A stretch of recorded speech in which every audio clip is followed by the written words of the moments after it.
Amen, amen. Gloire au Seigneur. Merci pour votre accueil. Heureux d'être avec vous pour partager la parole de Dieu, le beau message de l'Évangile. Et avant cela, avant de lire un texte de la Bible, j'aimerais vous passer une petite vidéo. Donc, ça se passe sur l'écran. Je vous laisse regarder. Et après quoi, je vous partagerai ce que le Seigneur a mis sur mon cœur pour vous.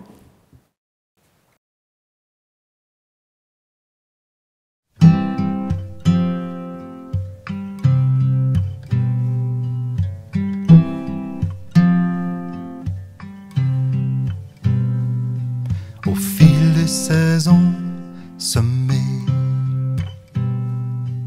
au long des chemins semés, comme une obsession semée, simplement l'air de rien semé.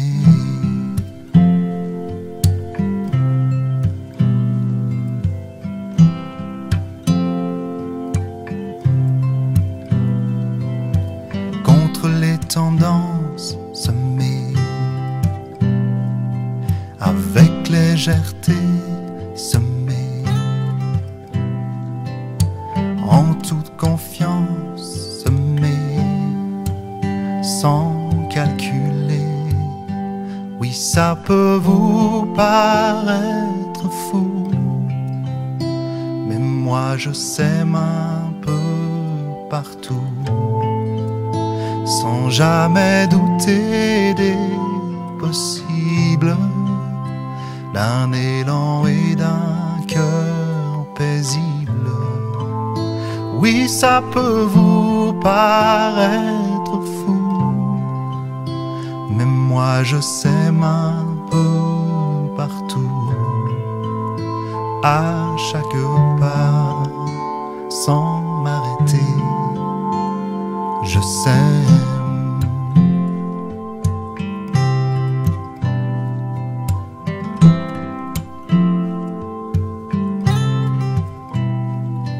Oui, je sais qu'il y a semé les terres promesses semées, où tout poussera semé. Peu importe le reste, au fil des saisons aimées, au long des chemins aimés, comme une obsession aimée. Oui, ça peut vous paraître fou, moi je sème un peu partout, sans jamais douter des possibles, d'un élan et d'un cœur paisible. Oui, ça peut vous paraître fou,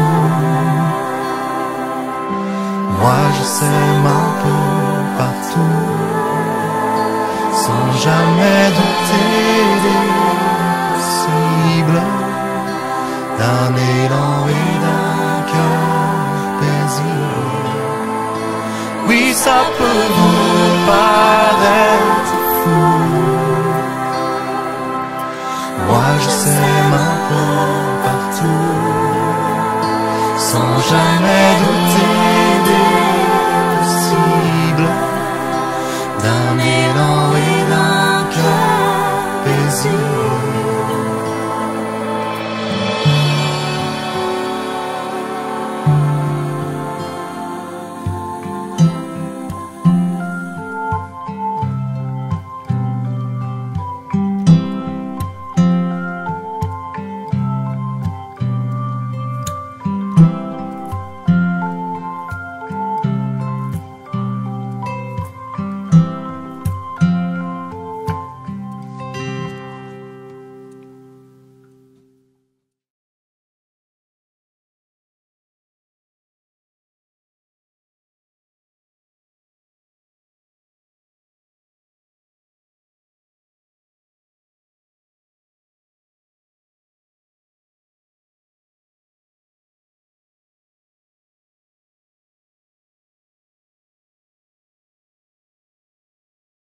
Merci beaucoup.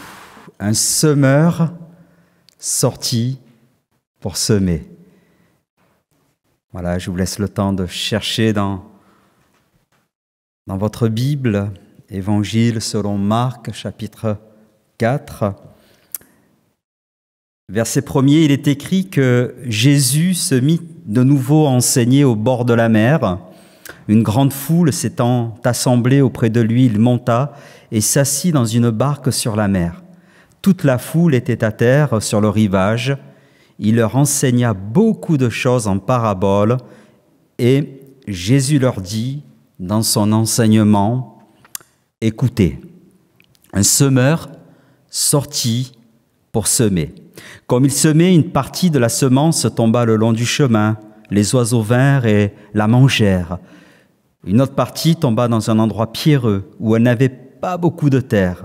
Elle leva aussitôt parce qu'elle ne trouva pas un sol profond, mais quand le soleil parut, elle fut brûlée et sécha, faute de racines. Une autre partie tomba parmi les épines. Les épines montèrent et l'étouffèrent, et elle ne donna point de fruits. Une autre partie tomba dans la bonne terre. Elle donna du fruit qui montait et croissait, et elle rapporta 30, 60 et 100 pour un. Puis Jésus dit que celui qui a des oreilles pour entendre, entende. Et Jésus donne l'explication de cette parabole, donc de cette histoire, à partir du verset 13. Jésus dit, « Vous ne comprenez pas cette parabole.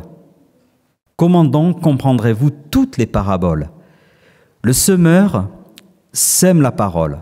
Les uns sont le long du chemin où la parole est semée.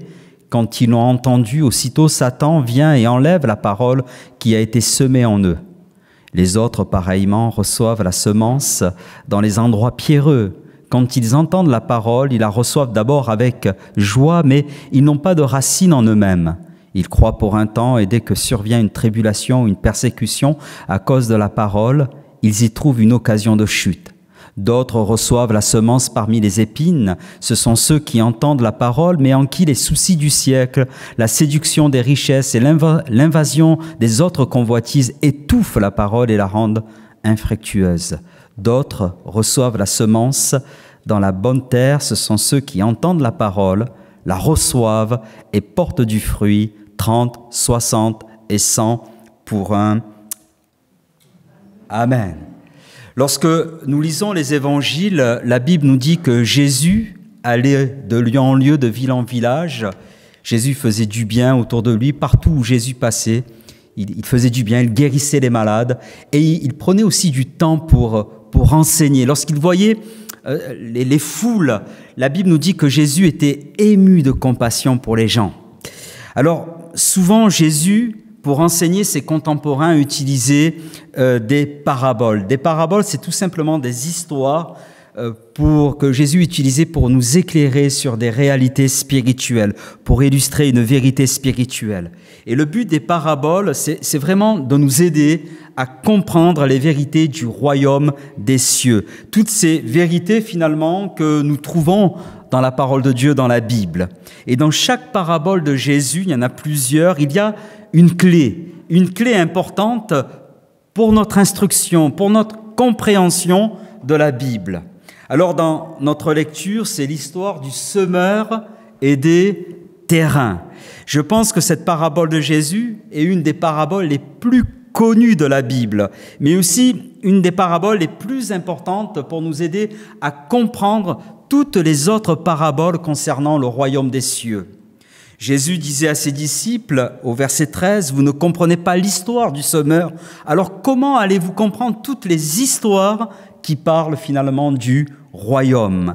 Et il y a une clé dans cette parabole qui est là. Nous allons essayer de la découvrir ensemble pour nous aider à comprendre l'essentiel de l'enseignement de Jésus. Alors, en quoi consiste cette parabole? Comme nous avons pu le voir dans ce petit film, un semeur sorti pour semer. C'est facile à comprendre.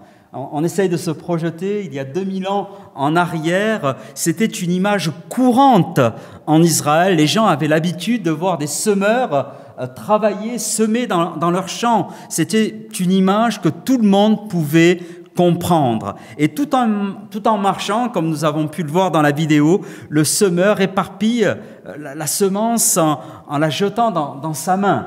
Il met sa main dans le sac et là, il jette la semence.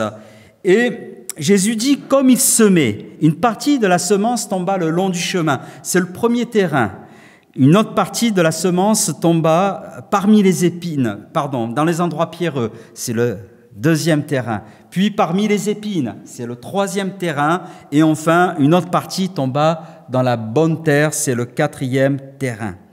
Et au verset 14, Jésus explique tout simplement cette parabole à ses disciples. Dans cette histoire, le semeur par excellence, nous le savons, c'est le Seigneur Jésus. Jésus, c'est vraiment celui qui sème. Et par extension, nous sommes aussi des semeurs. Alors, qu'est-ce que Jésus sème ?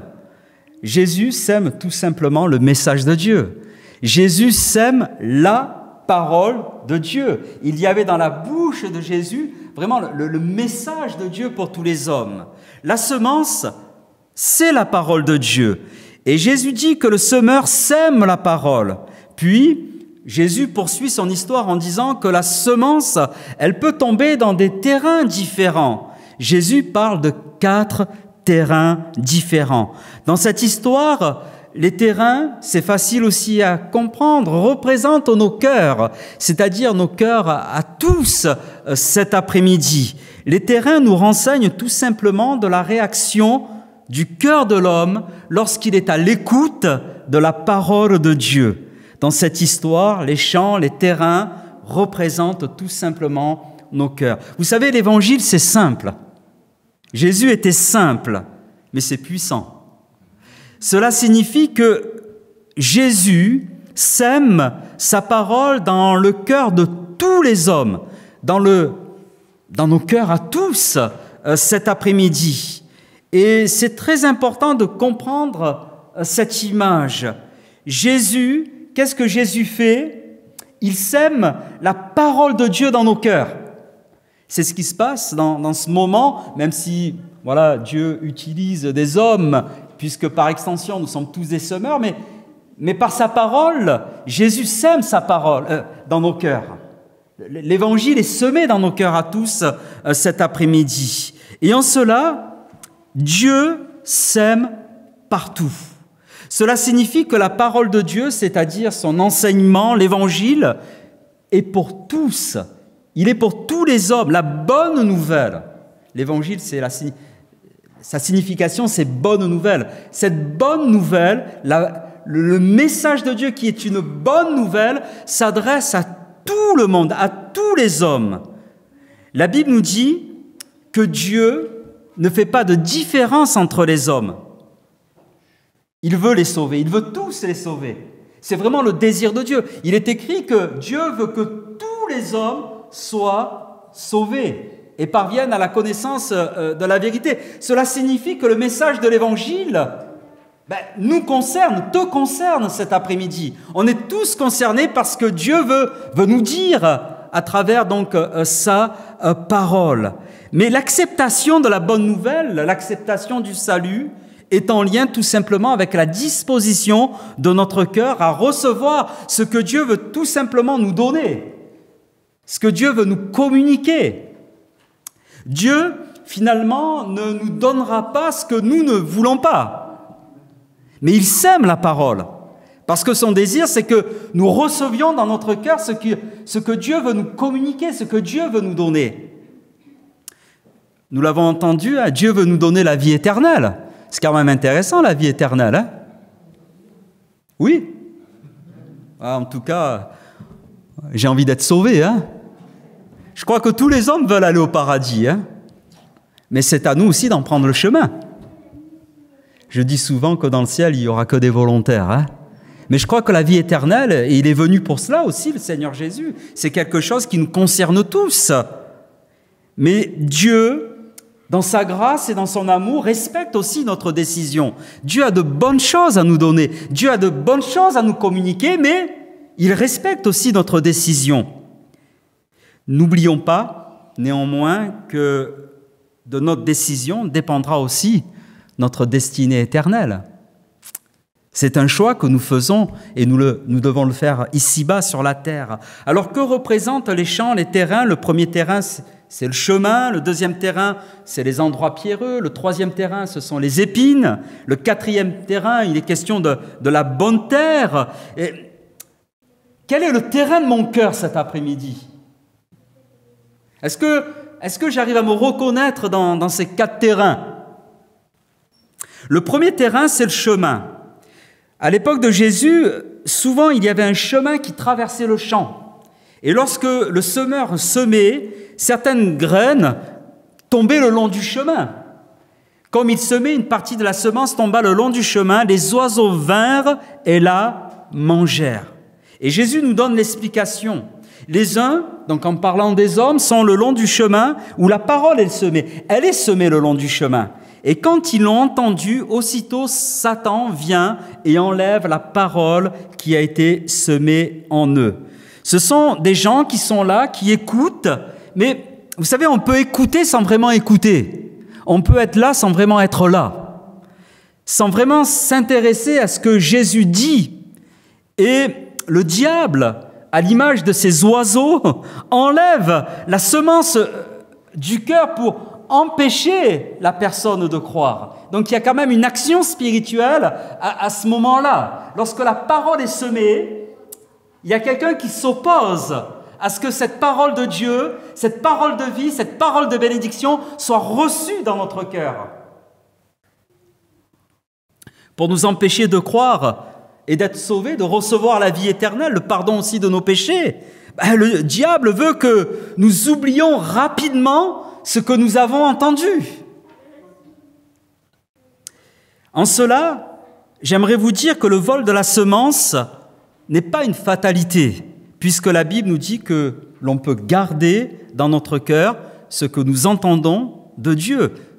J'écoute, mais qu'est-ce que je vais faire de ce que j'écoute, de ce que j'ai entendu, de ce que Dieu veut me communiquer? Qu'est-ce que je vais en faire? Dieu veut me sauver, Dieu veut me bénir, il veut me donner la vie éternelle.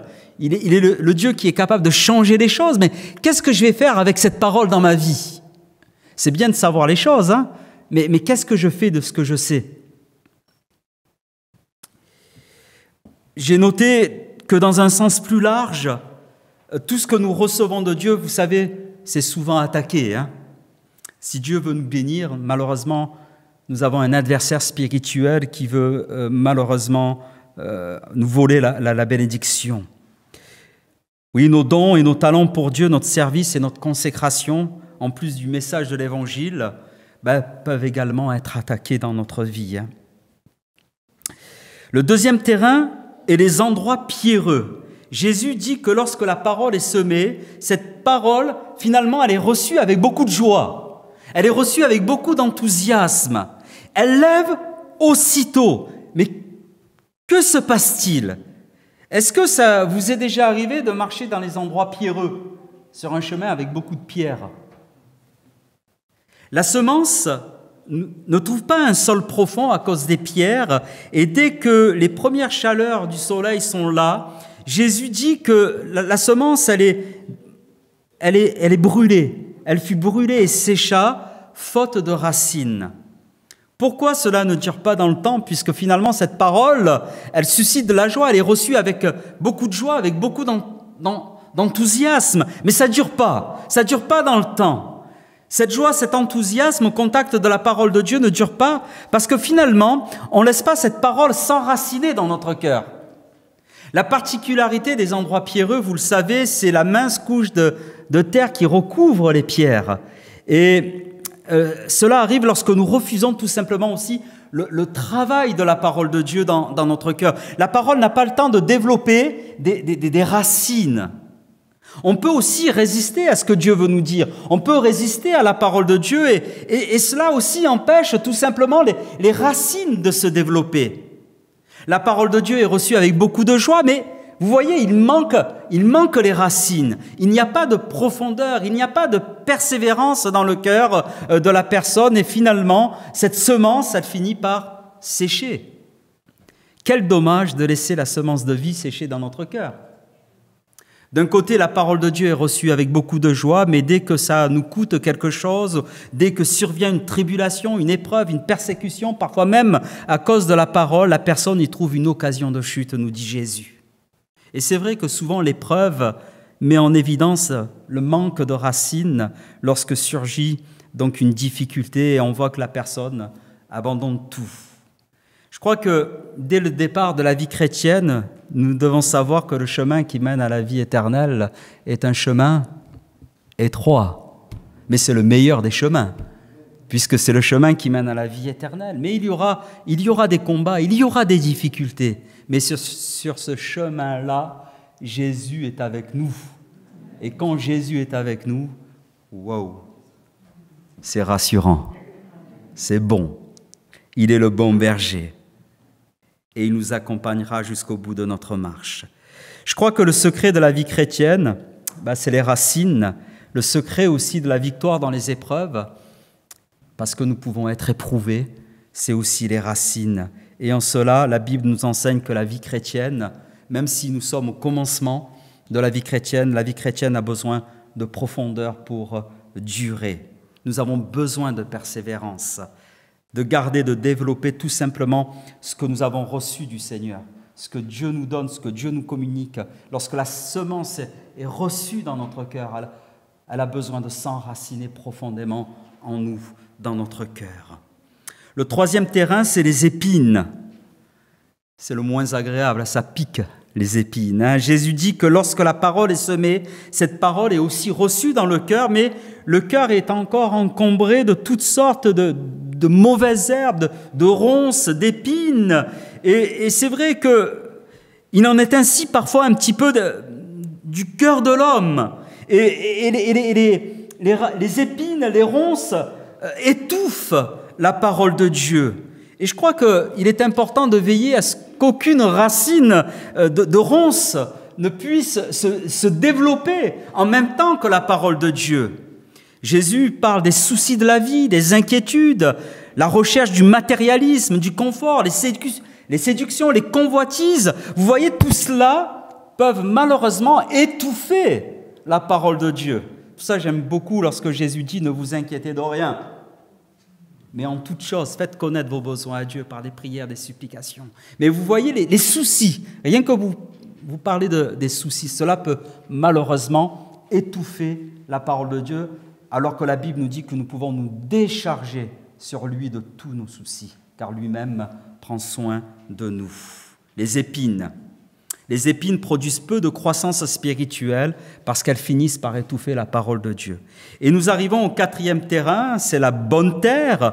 D'autres reçoivent la semence dans la bonne terre. Ce sont ceux qui entendent la parole, la reçoivent et portent du fruit 30, 60 et 100 pour un. La dernière fois où j'ai prêché sur le semeur et les terrains, un frère qui était agriculteur me disait « Mais c'est le rendement normal d'une graine. » Je ne le savais même pas. Non, avec une graine... un grain de bleu peut en produire 100. C'est juste incroyable. Alors cela nous parle bien évidemment du rendement de la terre. La semence est dans de bonnes conditions pour porter du fruit. Et comme à l'image d'une graine, vous savez, la parole de Dieu possède la vie en elle-même. Une graine. Dès qu'elle trouve des conditions favorables, dès que vous la mettez dans la terre avec un petit peu d'eau, dès qu'elle est dans des conditions favorables, cette graine, elle va germer, elle va se développer. Mais il en est ainsi aussi de la parole de Dieu. Elle porte en elle-même la vie.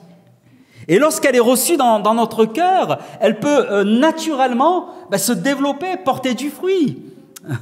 La Bible nous dit que cette parole, elle est vivante. Elle ne peut que finalement produire du fruit dans notre vie. Il nous appartient seulement à recevoir ce que Dieu veut nous dire, notamment pour le salut de notre âme, et de laisser cette semence de se développer tout naturellement dans notre cœur. C'est cela la bonne terre. Alors on peut se poser la question cet après-midi, mais ok, j'ai bien compris, mais quelle est la clé de cette parabole? Quel est le lien qui unit cette parabole avec toutes les autres paraboles de Jésus? Elle est où cette clé dont nous avons tous besoin? Et je crois que cette clé, dans cette parabole qui me semble très importante. Elle se trouve au verset 3 lorsque Jésus dit « écoutez ». Avant de développer son histoire, avant d'illustrer cette vérité spirituelle avec cette histoire, Jésus dit quelque chose d'important. Il dit d'écouter. Écoutez. Ce que nous entendons et recevons peut naturellement porter du fruit dans notre cœur. La parole de Dieu que nous entendons, que nous recevons, elle peut porter du fruit naturellement dans notre cœur à partir du moment où j'écoute. Jésus ajoute que celui qui a des oreilles pour entendre, entende. Et je crois que la clé, elle est là. Est-ce que nous sommes à l'écoute? Est-ce que notre cœur est disposé à écouter ce que Dieu veut nous dire? Finalement, tout est là. C'est plus qu'une question de terrain, c'est juste une question d'écoute. Qu'est-ce que je vais faire avec la parole de Dieu lorsque je suis au contact de ce que Dieu veut me communiquer? Dieu nous aime tellement, nous dit la Bible, qu'il a donné Jésus, son Fils unique, dans le seul but de nous sauver, de nous donner la vie éternelle, de pardonner tous nos péchés. C'est juste merveilleux, extraordinaire ce que Jésus a fait pour chacun de nous pour nous libérer de l'emprise du péché, nous donner, oui, cette vie en abondance. C'est pas de la... Jésus n'est pas une religion, c'est une personne qui nous aime. Dieu vous aime. Et même si vous avez du mal à croire à l'amour de Dieu, vous ne pouvez pas cet après-midi empêcher Dieu de vous aimer. C'est Jean 3,16, car Dieu a tant aimé les hommes, et à la place des hommes, vous pouvez mettre votre nom, hein, car Dieu m'a tant aimé qu'il a donné son Fils unique, afin que quiconque croit en lui ne périsse point, mais qu'il ait la vie éternelle. Mais c'est le plus beau des messages. Mais qu'est-ce que je vais faire de ce que j'entends? Qu'est-ce que je vais faire du message du salut? Dieu veut notre joie. Il veut le meilleur pour chacun de nous. Il veut nous bénir.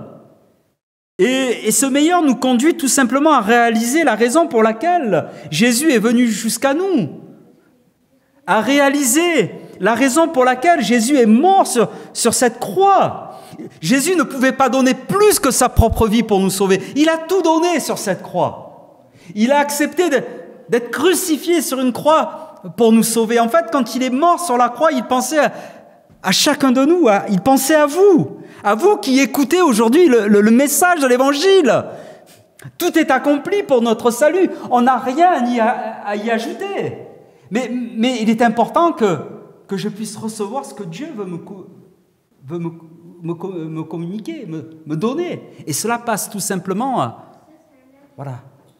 à écouter. La foi vient de ce que l'on entend. La foi vient de l'écoute. Et ce que l'on entend vient de la parole de Dieu. La parole de Dieu qui est capable de susciter la foi dans nos cœurs à tous. Dieu sème la parole pour notre salut. Et j'ai noté que nous soyons ouverts à sa parole ou que nous soyons fermés. Mais Dieu sème. Il sème. Il ne fait pas de distinction entre les hommes. C'est ce que nous explique finalement cette parabole. Il sème. Dieu sait que sa parole est porteuse de vie.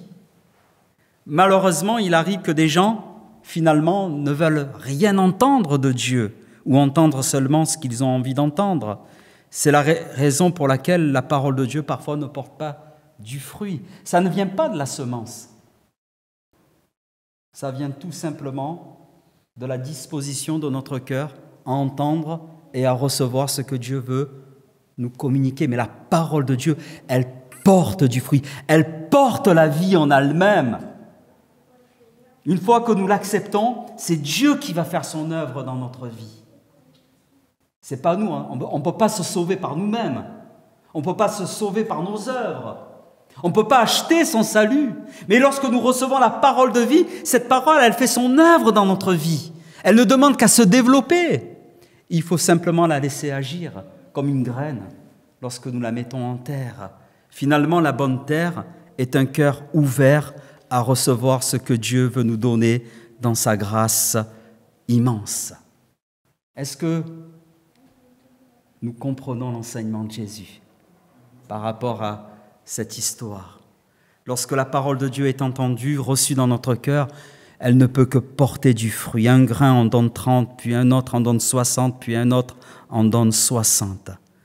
Il s'agit pour nous de laisser cette parole de Dieu porter tout simplement du fruit en nous.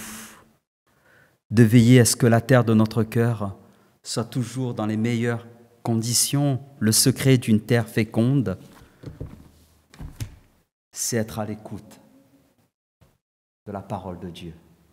C'est d'être à l'écoute de l'enseignement de Jésus. La parole de Dieu, elle est puissante.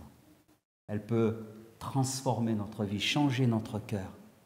Jésus est le même hier, aujourd'hui, éternellement. Il peut faire des choses encore merveilleuses.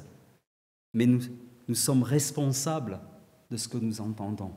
Dans le sens que si nous acceptons, et c'est notre part à tous, cette parole de Dieu, cette parole de vie, lorsque nous l'acceptons dans notre cœur, elle peut vraiment bouleverser notre vie.